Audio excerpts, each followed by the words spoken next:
Education सदगुरु के daily GK quiz programme में एक बार फिर आप सभी का बहुत बहुत स्वागत है। Daily quiz, mock test, current affairs, question and answer के लिए आप हमारी वेबसाइट www.educationsadguru.com पर भी विजिट कर सकते हैं। तो चलिए दोस्तों, आज के अपने सेशन की शुरुआत कल के अभ्यास प्रश्न के द्वारा करेंगे।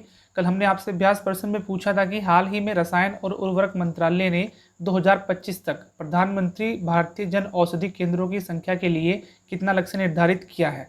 इस प्रश्न का सही आंसर है ऑप्शन सी, यानी 10,500। हाल ही में रसायन और उर्वरक मंत्रालय के अनुसार सरकार ने 2025 तक प्रधानमंत्री भारतीय जन औषधि केंद्रों की संख्या को बढ़ाकर 10,500 करने का लक्ष्य रखा है। आपको बता दें कि प्रधानमंत्री भारतीय जन औषधि केंद्रों को आम नागरिकों को सस्ती दरों पर गुणवत्ता वाली दवाएं प्रदान करने के उद्देश्य से शुरू किया गया था और वर्तमान में देश भर में इसकी 6,000 से अधिक केंद्र हैं। चलिए आज का पहला प्रश्न देख लेते हैं कि ई वाहनों के लिए एक नई सब्सिडी योजना की घोषणा हाल ही में किस राज्य या केंद्र शासित प्रदेश ने की है।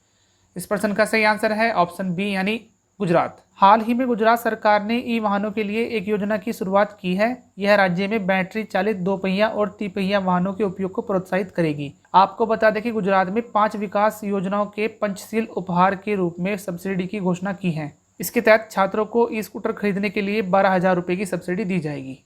चलिए अगला प्रश्न भी देख लेते हैं कि निम्नलिखित में से किसने अभी हाल ही में हौवित्जर तोप प्रणाली से जुड़े एक दुर्घटना की जांच शुरू की है। इस प्रश्न का सही आंसर है ऑप्शन बी, यानी डीआरडीओ। रक्षा अनुसंधान और विकास संगठन यानी डीआरडीओ ने हौवित्जर तोप प्रणाली से जुड़े हादसे की पूरी जांच की शुरुआत की है। आपको बता दें कि डीआरडीओ वर्तमान में 2 निजी क्षेत्र की रक्षा फर्मों के साथ advance toured artillery gun system यानी ATAGS विकसित कर रहा है। इसी के साथ अगला प्रश्न देख लेते हैं कि smart water supply monitoring system के लिए हाल ही में किस मंत्रालय ने ICT ग्रैंड चैलेंज शुरू किया है। इस प्रश्न का सही आंसर है ऑप्शन डी, यानी इलेक्ट्रॉनिक और सूचना प्रौद्योगिकी मंत्रालय। हाल ही में राष्ट्रीय जल जीवन मिशन ने एक smart water supply management and monitoring system विकसित करने के लिए ICT ग्रैंड चैलेंज शुरू किया है। आपको बता दें कि यह चैलेंज इलेक्ट्रॉनिक एवं सूचना प्रौद्योगिकी मंत्रालय की साझेदारी से शुरू किया गया है। इसके तहत भारतीय तकनीकी स्टार्टअप्स, MSME और अन्य कंपनियों से प्रस्ताव आमंत्रित किए जाएंगे जिन्हें ग्रामीण स्तर पर तैनात किया जाएगा। चलिए अगला प्रश्न भी देख लेते हैं कि जिबूती आचार संहिता यानी DCOC का संबंध निम्नलिखित में से किस क्षेत्र से जुड़ा हुआ है। इस प्रश्न का सही आंसर है ऑप्शन सी, यानी समुद्री मामले। हाल ही में भारत एक पर्यवेक्षक के रूप में जिबूती आचार संहिता में शामिल हो गया है।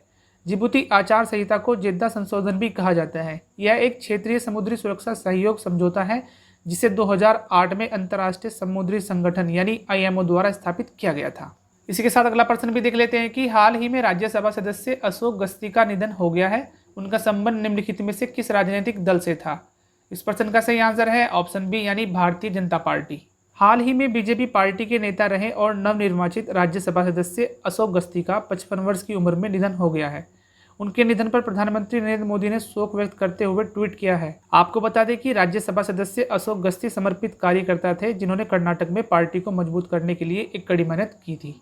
चलिए अगला प्रश्न भी देख लेते हैं कि अरमान डुप्लेंटिस ने हाल ही में किस खेल में सर्जेई बुबका का 26 साल पुराना विश्व रिकॉर्ड तोड़ दिया है। इस प्रश्न का सही आंसर है ऑप्शन सी, यानी पोल वॉल्ट। हाल ही में स्वीडन के अरमांड डुप्लेंटिस ने पोल वॉल्ट के आउटडोर इवेंट में यूक्रेन के सर्जेई बुबका का 26 साल पुराना वर्ल्ड रिकॉर्ड तोड़ दिया है। सर्जेई बुबका ने 1994 में इटली में 6.14 मीटर की ऊंची छलांग लगाकर यह रिकॉर्ड बनाया था। आपको बता दें कि रोम में हुई डायमंड लीग में दूसरे अटेम्प्ट में 6.15 मीटर की छलांग लगाकर उन्होंने इस रिकॉर्ड को तोड़ दिया है। चलिए अगला प्रश्न भी देख लेते हैं कि हाल ही में विद्युत मंत्रालय ने बिहार में कुल कितने डेवलपमेंट प्रोजेक्ट्स की घोषणा की है। इस प्रश्न का सही आंसर है ऑप्शन ए, यानी 74 डेवलपमेंट प्रोजेक्ट्स। हाल ही में विद्युत मंत्री श्री RK सिंह ने आरा बिहार के लोगों को 74 डेवलपमेंट प्रोजेक्ट समर्पित किए हैं। उन्होंने वीडियो कॉन्फ्रेंस के जरिए इन प्रोजेक्ट्स का लोकार्पण किया है। इन 74 डेवलपमेंट प्रोजेक्ट्स में 55 स्थानों पर PCC सड़कों का निर्माण, 12 स्थानों पर 6 घाट का निर्माण, 3 स्थानों पर LED सोलर लाइट व 2 स्थानों पर सामुदायिक केंद्र बनाए जाएंगे। इसी के साथ अगला प्रश्न देख लेते हैं कि निम्नलिखित में से किसने हाल ही में भारतीय भाषाओं का संवर्धन विषय पर एक वेबिनार का आयोजन किया है।